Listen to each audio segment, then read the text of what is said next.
Support comes from Gemma, architects, planners, and designers seeking to bring joy to their clients and communities. Details at gemastl.com. This is St. Louis on the Air from St. Louis Public Radio. I'm Elaine Cha. This past Sunday marked 100 days since May 16th, the day an EF3 tornado tore a path through the St. Louis area with the heaviest impact in the city of St. Louis. The storm inflicted damage on more than 10,000 buildings, including homes, businesses, churches, and schools. It broke and uprooted thousands of trees, and it profoundly changed the lives of thousands of St. Louis residents in ways that continue to surface. This week, St. Louis Public Radio has been looking into the first 100 days of tornado response and recovery. On Monday, we spoke with two STLPR reporters who shared what they've seen and heard on the ground. We also met two St. Louis moms who were strangers before the tornado and are now fierce friends trying to repair their homes and their shared community. And today, we're focusing on what the city of St. Louis has done and what's to come with its top official, Mayor Cara Spencer. Mayor Spencer, welcome to St. Louis on the Air. Thank you for having me. Now, we reached out to you in advance, those of you listening, for your questions and comments for Mayor Spencer, and we'll get to some of that. You can also give us a call right now at 314-382-8255. That's 314-382-TALK. So let's get into this. Mayor, a couple weeks ago, you said that it could take several years and not months, to remove debris left by the tornado. Why? Well, we know we have about, we just have an enormous amount of debris in the community. You know, we've been sitting down for months now, since right after the tornado, with the emergency management folks, the professionals at the state level, as well as our partners at FEMA and the Army Corps of Engineers, to really get a good, firm handle of what that project of debris removal and demolition looks like. Mm-hmm. And it's estimated to be in the hundreds of millions of dollars. And we know that on the ground here, you know, even from a contractual, from a procurement side of things, that the city would be enormously challenged to do that enormous body of work. Mm-hmm. So as many of your listeners may know, we have been pushing for the Army Corps of Engineers to hold that body of work so that it can be accelerated. And we are leaning into our partners at the federal level and at the state level to help make that happen. But if we can't make that happen, Elaine, it would take years for the city to be able to administer that level of contracts and really do that enormous amount of work. I think if we can get the Army Corps here, we'll see that accelerated tremendously, and that's why we're pushing so hard to get that work done through them. And where is the status on that? What are the conversations with the Army Corps of Engineers like? Well, the Army Corps has been a helpful partner in identifying just that the enormity of the scope of that work. They've been on the ground with us, really wrapping our collective heads around what the proposals, what they would look like.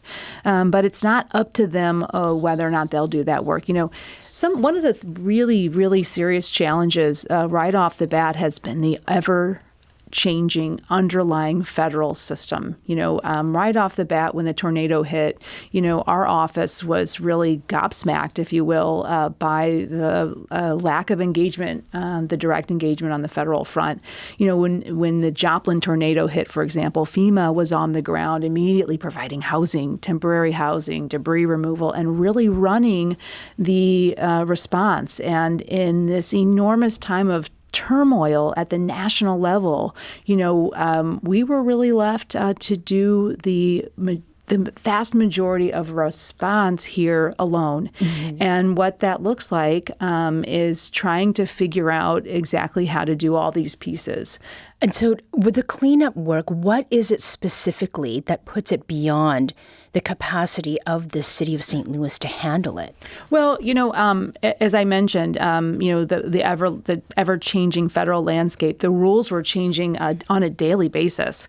And so, initially, we were leaning into the Army Corps to do that enormous body of work. And within just 3 days of our the declaration of it being a national disaster, the rules changed, and there was a cap put in place for Army Corps involvement to not exceed $100,000, which, as you can imagine, would just be a small amount of time. And the reason I'm mentioning that is we were really hoping for that. I mean, I think it's a normal course for the Army Corps to be able to come into a city and do the enormous lift of debris removal. You can still drive through the impacted zone and see enormous debris, whether it's giant trees that have fallen, housing that is so badly damaged that residents themselves are looking for help demolishing the structures they own to provide a level of safety and security to the surrounding community. I mean, the amount of debris, Elaine, in the community still, and I'm talking about housing stock, enormous trees, things that regular residents don't have the capacity to remove, is just huge. So in July, the city did sign a $3 million contract with a locally based company, Spiritus Worldwide, to remove debris from private property. You've described a little bit of that, but then the company backed out saying that the work was beyond their capacity. So practically speaking, how big a setback was that? It was a pretty big setback, and I'll be frank, it was pretty disappointing. We put out an RFP, we put that contract in place with good faith that Spiritus would do that work. A large amount of that was in the right-of-way. We recognize that in order to remove large amounts of debris from private property, there's a lot of legal hurdles that are involved, including right-of-way, permission, there's an insurance factor, and a whole host of really, really complicated sets of permissions that need to be authorized to do that sort of work. But to make sure that we have the ability to remove debris that residents are pushing into the right-of-way and putting on public property and really getting out of the community, that is something that is still a huge, huge need. And we've pivoted. We are deploying our city resources, and we have other contracts in the works to make sure that we are able to do that work. But it was a pretty big setback, Elaine, and pretty disappointing to all of us. So then the contract for bid was put out again by the city. What's the status of that effort right now? We are moving forward with that. And as I mentioned, we have pivoted our city staff to be all hands on deck. You may remember right off the bat, the night of the tornado, we put in place an emergency declaration that lifted all restrictions on the city workforce, empowered our city workforce, and really requested them to come in and work overtime. And they did in droves, and were enormously helpful in getting the first tranche of debris out of the streets, out of alleys, so our emergency responders could get through, so Ameren could get through and restore power. We're doing that again to some extent, and we are leaning into private partnerships with contracts to get additional debris out of our community. And speaking of partnerships or people around, Kyla on Facebook asked, have any of the surrounding municipalities offered to help us with cleanup like they did in Clayton? And as background here, Clayton said about 20 other municipalities helped them with debris. One of the things we've identified is some of the structural deficiencies that we walked into this disaster with. We had mutual aid agreements with our fire and police departments in place, and that's what enabled those surrounding community departments to come to our aid in the immediate aftermath. But when it came to city services like forestry, et cetera, while many of the surrounding municipalities have mutual aid agreements with each other, like Clayton, for example, as was pointed out by your listener there, the city of St. Louis didn't have any of that in place. So is the... And that's right. And so while some of the surrounding jurisdictions did step up and have stepped up to volunteer to support, having that network in place and having that structural piece in place, where they go, how they go about doing it. Those mutual aid agreements were something the city didn't have. And we are working on establishing those so that moving forward, we have those mutual aid agreements where those surrounding communities can plug and play. And we can, in turn, help our surrounding communities in those other ways when emergencies hit our region. So we're talking then kind of specifically about city and county working together to combine emergency management response? Well, in the case of mutual aid, what that looks like, so in the immediate hours following the tornado, we had fire departments from Jennings, from Brentwood, you name it, and they were here because we had those mutual aid agreements in place. So you have to have a command structure. You have to have some of those agreements, the legal agreements in place to make sure that you're sharing those types of resources. The same is true when it comes to debris removal, when it comes to street repair and things of that nature. And so, getting those mutual aid agreements in place across jurisdictions is a way to share resources in time of emergency.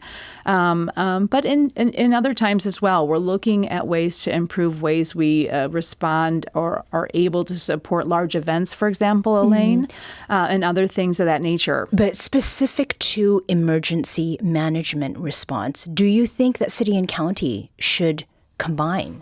Well, we've talked about that, and we are in the process of looking at ways to better respond regionally. I sit on the board of East West Gateway. This has been a topic of conversation there, and we'll continue to explore ways to better, not just city and county, but I would say the entire St. Louis region, better support each other in times of mass disaster. And this is going to be an incredibly important conversation moving forward as the federal government continues to shift. They have pulled back and clearly are making massive national decisions on whether or not emergency management responsibility falls on the shoulders of cities and states. This was the question. This is a set of turmoil we have been grappling with, here locally, but it's something our nation needs to be asking ourselves. And if we're going to straddle or really put that burden on the local government entities, we've got to have time to prepare, and we've got to have the resources locally to be able to do that work. Now, speaking of time and the federal government and FEMA, earlier this week on Tuesday, FEMA denied your request to extend the deadline for individuals to apply for federal assistance. FEMA had already extended the application deadline by 18 days. Why, Mayor Spencer, was another extension warranted? We believe that another extension was warranted, and we spelled this out in our request. We continued to see residents coming and filing applications on a daily basis, and to us, that indicated a continued need for FEMA to continue to take new applications. We do know that over 10,000 applications have already come in. Over 7,800 have been approved, 7,800 households, and over close to $40 million has actually gone out the door. And whether, I want to make sure that we're getting the word out there that, if you've applied and haven't yet been approved, just because we didn't get that extension does not mean that you can't supplement your application and get approved. This was just for new approvals. But we do think we are disappointed that FEMA didn't extend that.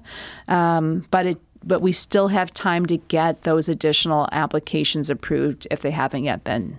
And the city put in $30 million in interest accrued on RAM settlement money into a tornado relief fund. How is that money being used? Well, we've done a few things, Elaine. As I mentioned on the front end, when we assigned that emergency declaration the night of the tornado and freed up city resources, we put our staff on almost every department on overtime that looked like forestry, it looked like refuse, police, fire. Even the assessor's office was coming in that weekend and putting in many overtime hours to be supportive of the overall effort of responding to the tornado. And so that's added up to some extent.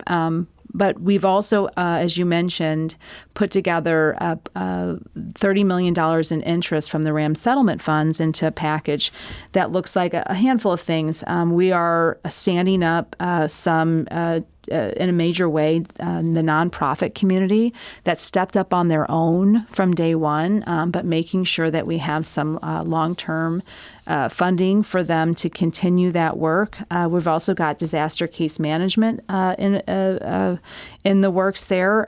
We want to make sure that as a part of this, we're doing everything to track residents impacted so that we can keep as many of them here and understand their needs moving forward. So the resident impact, though, I want to make sure we get to this.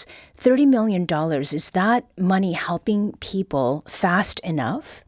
Oh, fast enough. Elaine, of course not. If the need is immediate. Fast enough would look like having FEMA on the ground providing emergency temporary housing the day of, like they did in Joplin following the tornado, like they've done in other mass disasters. That would be fast enough. But left to cities to have to figure out and pull together solutions. We are both working as hard as we can and also recognizing that the work we're doing can't possibly move fast enough for the folks that have been devastated by this tornado. We need to take a quick break here, but we'll be back shortly to continue our conversation with the City of St. Louis Mayor Cara Spencer and 100 days of city response to the May 16th tornado. This is St. Louis on the Air on St. Louis Public Radio.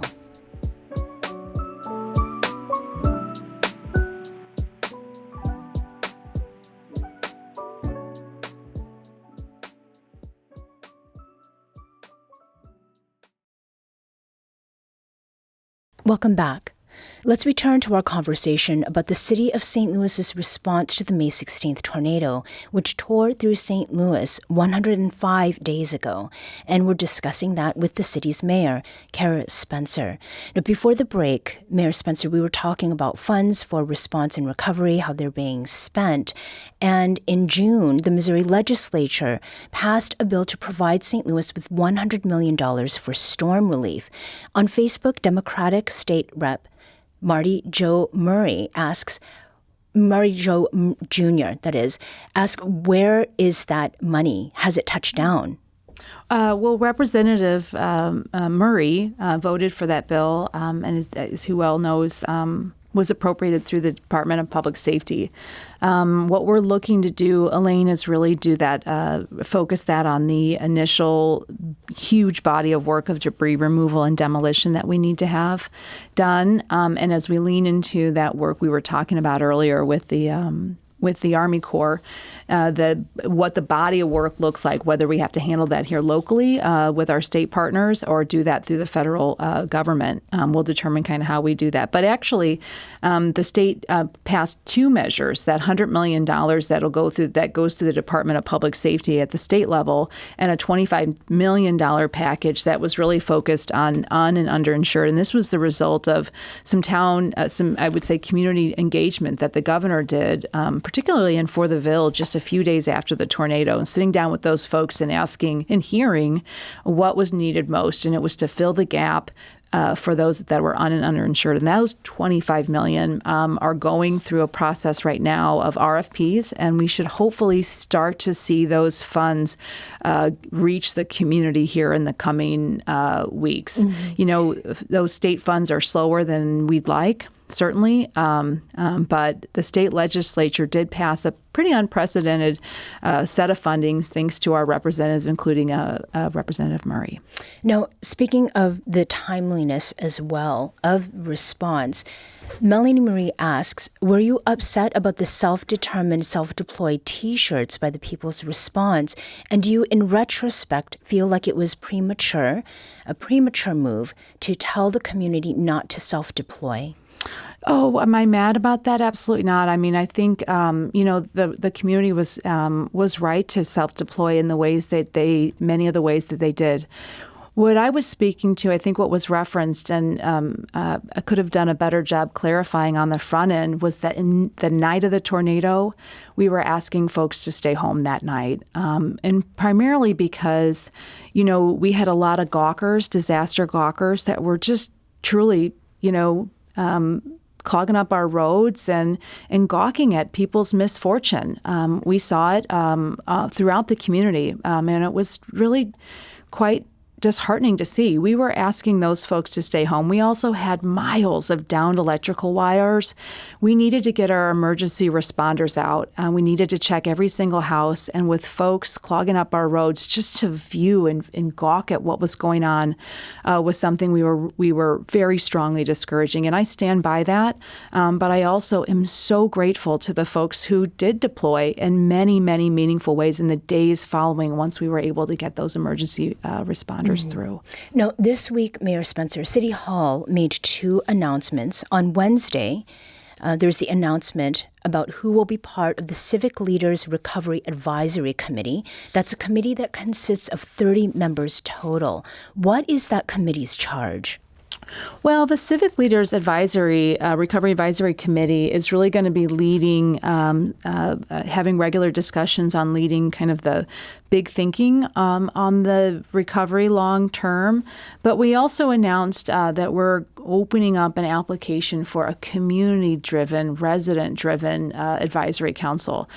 Those applications are going to be open through September 10th, and we are looking forward to putting together a working group of community to help really triage the day-to-day response in a long-term capacity. So while these folks are serving in a sort of visionary capacity, there's so much work to be done, Elaine, and we want these folks in my office and the city's recovery office to be led by both these sort of visionary thinkers, but the community-led effort is going to be a working group that is going to have a major impact in the directional work that we're doing here at the city. From a resident's point of view, then, what does that triage look like? What do you mean the triage? You had mentioned triage and sort of taking care of, yes. Just the day-to-day. I mean, as I mentioned, there's the day-to-day component. There's also, we've got to prioritize what we're doing, moving through the next several years, how we're going to be rebuilding our community. I mean, the debris removal and demolition work is just the first step in a long road of recovery and rebuilding. And really having that roadmap be built by community is vital to being successful. These are the folks in the initial the group that was announced that will be figuring out the funding and the long term. In the broader context, but the community-driven, the Community Advisory Council that we've opened up the applications for and have not been announced will be really driving what their work needs to look like. Mm-hmm. On that point of community, children, schools, that's part of that. And because of the tornado, 7 St. Louis public schools are temporarily closed, and those students are going to other schools. Earlier this month, we talked about Sumner High School students attending classes at Stevens Middle School. And then there are charter schools like those in the Confluence Academy system that says that 900 of its students were impacted by the tornado on May 16th. So SLPS is governed by an independently elected school board. We understand that. But as mayor, what is it that you want to see happen to the schools that closed because of the storm? Well, I do want to see a comprehensive plan from SLPS on what this looks like moving forward. I was grateful to welcome Sumner students back to school last Monday with Superintendent Borishade and the enormously energetic Sumner alumni community came out in droves to welcome students back on Monday, and had the opportunity to speak to several students. Of course, that doesn't represent the entire student body, but I was really encouraged by how excited students were to go back to school despite being in a different building. The enthusiasm and hope that I felt that morning with the students returning to school was really, really encouraging. You know, the sense of community that exists outside of a particular building was really, really magical. Of course, I want to see communities made whole, and I want to see a long-term path for what the education component looks like. Most importantly, I want to see all of our St. Louis public school kids and all of our kids beyond the charters, et cetera, that you mentioned that enrolled and expected to go to school in the city of St. Louis come and actually do that. So you do want to see these schools reopen? I want to see those kids educated. Whether or not we can specifically open those school buildings, Elaine, we're going to have to look at the damage done, et cetera. One of the tough questions here that we're going to be facing in the years ahead is what happens to our St. Louis public school districts with a dwindling population. You know, I'm a St. Louis public school mom myself. I wholeheartedly believe in the district, and I want to see it succeed. And as we look at the population loss in our student body, we've got to be realistic about what that looks like so that we can spend our limited education dollars on educating our kids and not the buildings themselves, especially when so many of them, even before the tornado, were at less than half capacity. So you went to Sumner. You could have gone to any other school. Why did you go there? And, you know, Sumner being such an historically significant institution, I mean, it was the first school to graduate Black students west of the Mississippi River. I mean, is that one of the schools that you want to make sure does reopen? That is one of the schools that has, of course, one of the most important histories in our community. And, you know, I not only went to their school opening that day, I was at their alumni gala the weekend before, and truly blown away by the Sumner community. You know, the strength in that community, the resiliency and the pride going back through generations is truly phenomenal. And supporting Sumner through what this next chapter looks like, hopefully continuing that Sumner pride and continuing that Sumner community. And we want as many people as possible, right, to feel proud of where they are, being St. Louis residents. We have about a minute or so left. Allie Rand, who's a St. Louis resident, on our show earlier this week, had a question. I'd like to hear, after 100 days, what you think, Mayor, that you should have done differently. Do you have regrets? As an average citizen, there are things that I would have done differently now that I've had this firsthand experience, so I know she has them too. Yeah, that's such a thoughtful question, and one I think I'll be grappling with for the rest of my life, I assume. You know, I have to say that I am so enormously proud of our city workforce, the mayor's office, several of whom I inherited from the previous mayor, but many who were new to city government, who worked 16, 20-hour days for weeks on end to try and respond. And we also recognized during that time that we were not doing enough and that we could not respond adequately to the massive needs in our community. What I would have done differently, you know, of course, there are regrets as well as pride. You know, if I could go back in time, I think, you know, I certainly would have worded the request to stay home that night a little differently, and would have been able to deploy resources to the nonprofits and the folks on the ground in a faster manner. We will definitely be talking about this more in the future. Mayor of City of St. Louis, Cara Spencer, thank you so much for joining us today. Thank you for this thoughtful conversation, Elaine.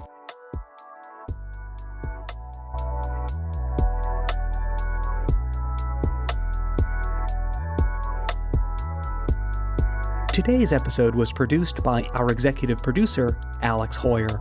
Audio engineering and podcast design by Aaron Dorr. St. Louis on the Air is a production of St. Louis Public Radio. Understanding starts here. Do you find yourself regularly listening to episodes of St. Louis on the Air? Suggest us to a friend you think might enjoy our conversations. And leave us a review and rating on Apple Podcasts on the App Store. It's the simplest way to help people discover our show. Thanks. St. Louis Public Radio is a member-supported service of the University of Missouri St. Louis.